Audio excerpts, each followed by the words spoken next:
welcome to Dr. Sarah, all the way from Texas. And she's insisting that we've got to remain Texan. And she's actually known as Miss Sarah. And that is very south, isn't it, in the United States? Takes you back 1 or 2 years. Welcome. Thank you so very much. I'm thrilled to be here. We're going to talk about holistic medicine and holistic health. Golly, go on, define holistic, Sarah.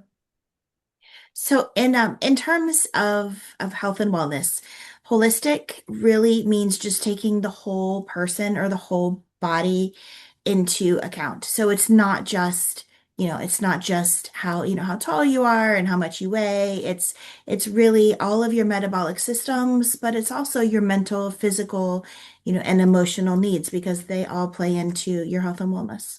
Hmm. Okay, right. Now, we've got to say that we do a lot of medical programs and we do a lot of alternative medical programs.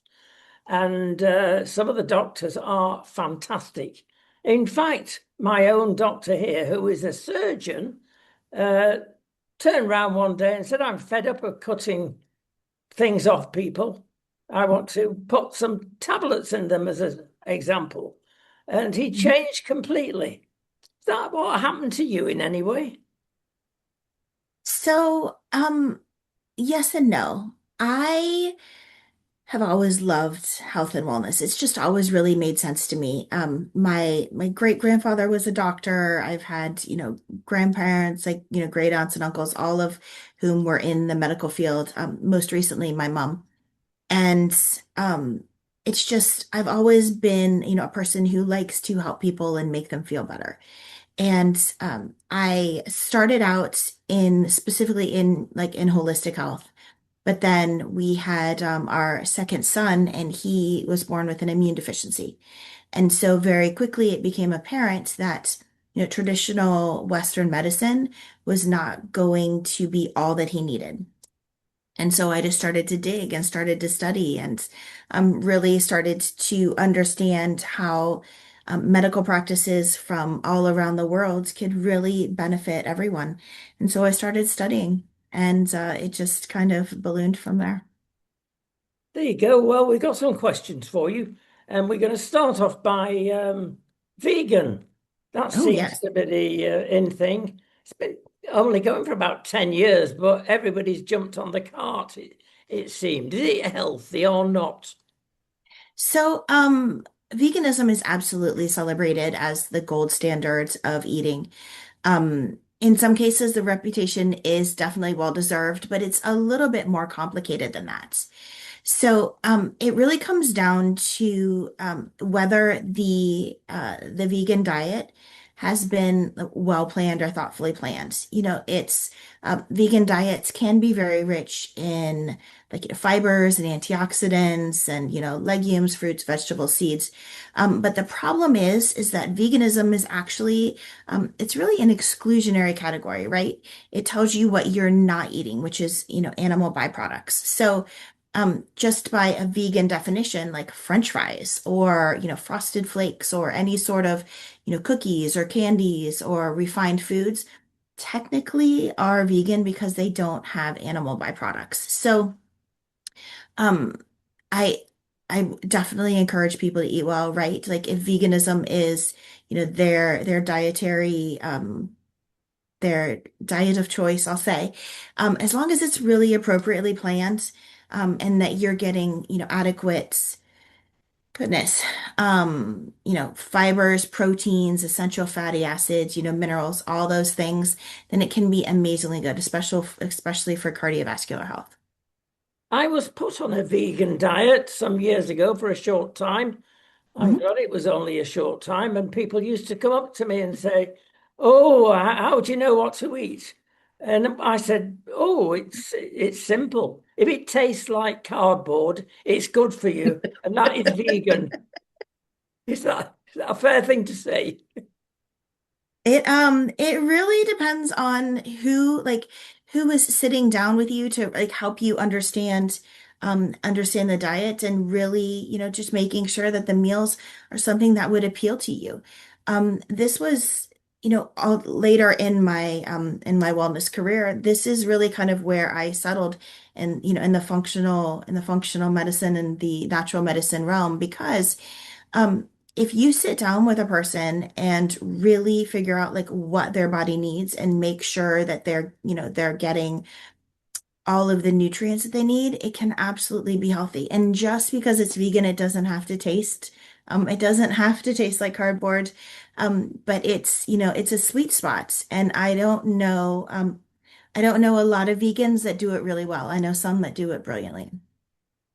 Yeah, the story goes that you cannot get all the nutrients with a vegan diet, and you have to maybe take supplements. Um, yes. So like food science, that's a whole nother conversation that I'm quite passionate about. Because, sadly, the days of being able to just eat your fruits and vegetables and getting the nutrients that you need, seem to, in large part, be a thing of the past. Supplementing the foods that you're eating with those nutrients, minerals, vitamins and micronutrients is many times the easiest and a very good safe path just to make sure that your body has everything that it needs. Like B12 is a particularly important vitamin that isn't always adequately consumed in vegan diets. Um, there's so many. Sorry, I could go down that rabbit hole, Well, I but know you've mentioned B12 actually, because that's a bit of a difficult vitamin. Too much is bad for you, too little is bad for you. Do you that need a is blood correct. test? Um, Did you necessarily need a blood test? No, because if you have a if you have a good we call them general practitioners or like a pre-CP, your primary care physician. If you are really deficient in B12, you're going to have symptoms that you will recognize. Fatigue, just declining capacity to exercise or numbing, tingling. You're going to have some people like lose hair. These are definitely symptoms that like overlap with other health concerns. But I encourage I don't want to say everyone I talk to, I don't like to use definitives, but getting a really, really, really good B complex vitamin, no matter if you're eating vegan or not, is just a super easy way to help ensure that your body gets the minerals that you need. So do you need a blood test? Not necessarily, but next time you walk by, the grocery store or the apothecary and you see a nice good bottle of B complex, it wouldn't hurt to pick it up. All right, okay. The other thing that's been leveled against veganism is basically it's super manufactured food, and that's not a good thing, is it? No, like hyper processed foods or really any foods that are overly processed are not are not healthy. Um, the short answer is no. If you're looking at the package of food, right? And I mean, I'm not talking about going to a farmer's market. Obviously, you get an ear of corn and a nice tomato. It's not processed. But if you're going to the store and I encourage everybody, from my mom to, Miss Morris up the road. I encourage everybody to read what is in your food. And if you can't pronounce the ingredients in your food, you may want to pass on it Uh, because um, any food that has been processed or changed to the point that it's no longer natural, when you eat it, I mean, great, yeah, it may, and in this case, we're talking about veganism, it may qualify as vegan because it doesn't have any animal products. But if you eat something that's that highly processed, when you do, your body doesn't always necessarily know what to do with it, right? Because you know, throughout the ages. I don't want to get into bog us down in any sort of, evolutionary debate, but our body has I'm gonna say evolved, to the point where it knows how to deal with the foods that we digest and eat. It knows what to do with the potato and the tomato and like the chicken or the egg or the bread. But um, if you put highly processed foods into the body, it's like trying to put a square peg in a round hole. Digestion doesn't always know what to do with it. Yes, it's a point to take in mind. The other thing that comes to my mind is protein. Hmm. Can you become protein deficient? Absolutely. And that is a very real risk of um of veganism and vegetarianism. Well, actually, just eating in general, because for a long time everyone was like, definitely eat protein. And then if you swing it the other way and people are like, too much protein is bad. And when you think of eating protein, most people think, your pork or your chicken or your beef or your lamb or your fish. Pescatarian is a really super healthy choice as well. Eggs, milk. So if you are going to choose a vegan diet, you just need to make sure that you are getting the protein that you need. Beans is a really, really easy one. Soy is also a very, very popular. Um, you're going to need to look at alternative milks at that point, just for the most part, even if it's just for cooking, and then you're looking at nuts. My favorite alternative milk is flax. So you just, again, it goes back to making sure that you really have a well thought out dietary plan. Even if, go to the library and check out a book, or, watch YouTube videos. There's ways to make sure and ensure that you're getting the protein that you need. But a lack of protein, you're not going to heal well, right? There's going to be a lot of really detrimental um, health consequences to not having enough protein. The way of cheating, of course, is to go for a protein drink. Now, you can overdo that, and some of them are not very healthy. If you're a bodybuilder, yeah, you need protein, but even that has its dangers, doesn't it? How And much is what I'm asking.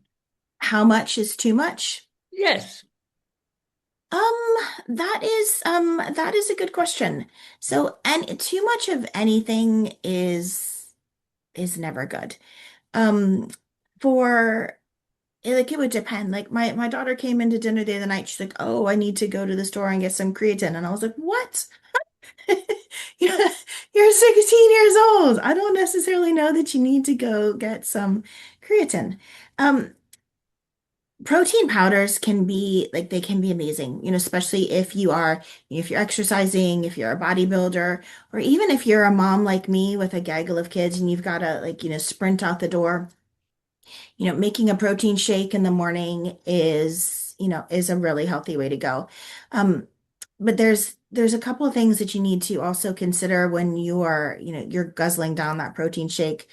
Um, so okay, keep in mind, I used to work with kiddos, so I'll try to make it, I'll try to make it, this is how I would describe it.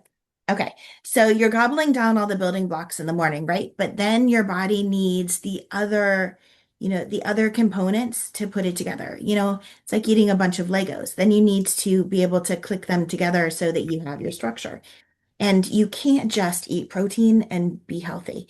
You need your amino acids, you need your healthy fatty acids. You need the fiber in your diet just so your body can digest it and it can get to where it needs to be. Um, just it's everything. It's all about balance. Really, it goes back to, the holistic approach. It has to be about balance. yeah. And you're in Texas. You've got the best steaks on this earth, apparently. So you're not going to say don't eat steak, or are you? Well, everything in moderation. Like I would never encourage anyone to, eat beef 24 hours a day, 7 days a week. It's really about balance. When I was growing up, we had the food pyramid. and now I guess it's here in the States, I guess it's a plate. Um, when I talk to moms specifically, again, usually my target audience, won't say I don't chat with dads. I really suggest that you just try to make sure that there's a variety of things. Like when you go to the store, we I'll recommend you get what is it?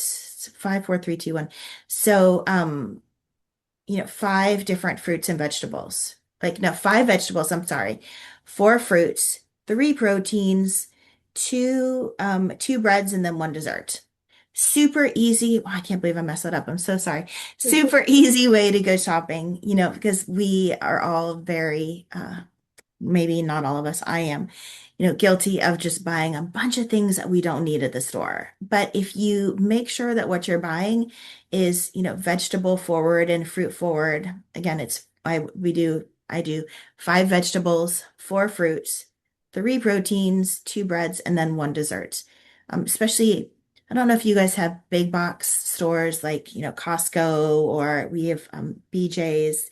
You're in this warehouse size grocery store, and it's very easy to get overwhelmed with like unhealthy things.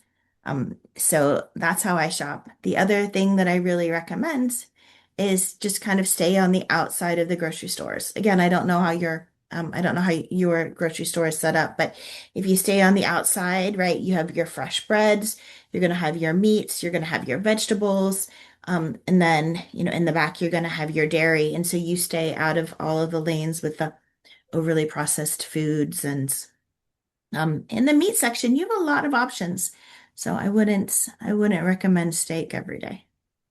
Okay, well, listen, you've missed out one important thing, and that is the American diet and the size of it. I've never seen plates, dishes filled with so much stuff.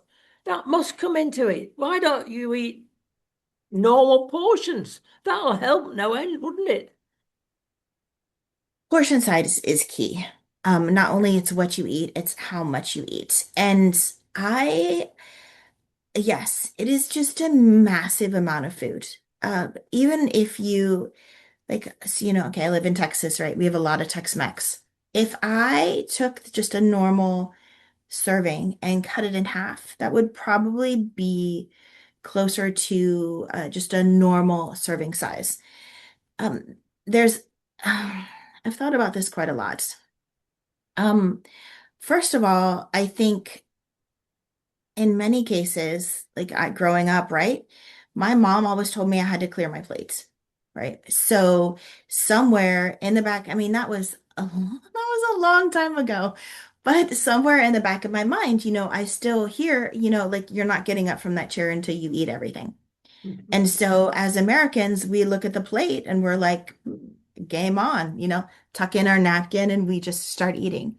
Um, I don't think it's really like a food scarcity thing, but the other thing is like down here in Texas, the more food you offer someone, right, the more hospitable you are.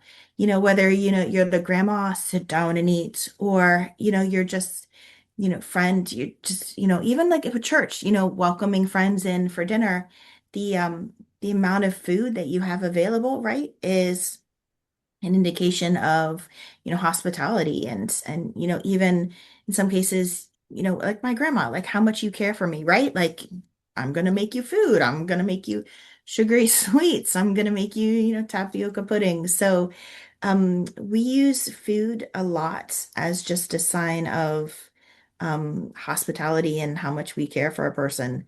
In restaurants, I think it's just it's a hook for, you get a better value because they serve you, like a giant size plate of lasagna. Um, I don't know that there's much thought to how good the amount of food is for you. Oh my gosh. Okay. Chips. This blue, like I'm in Dallas, right? The World Cup is here. And it's been interesting just being out and about and hearing people talk. Like we will give you massive amounts of bread before the dinner, or here, like, just chips and salsa. And they're endless. They will just keep coming until you tell them you don't want it anymore. And I think restaurant science, if like the more bread you eat or the more bread you give, actually the more you spend at a restaurant.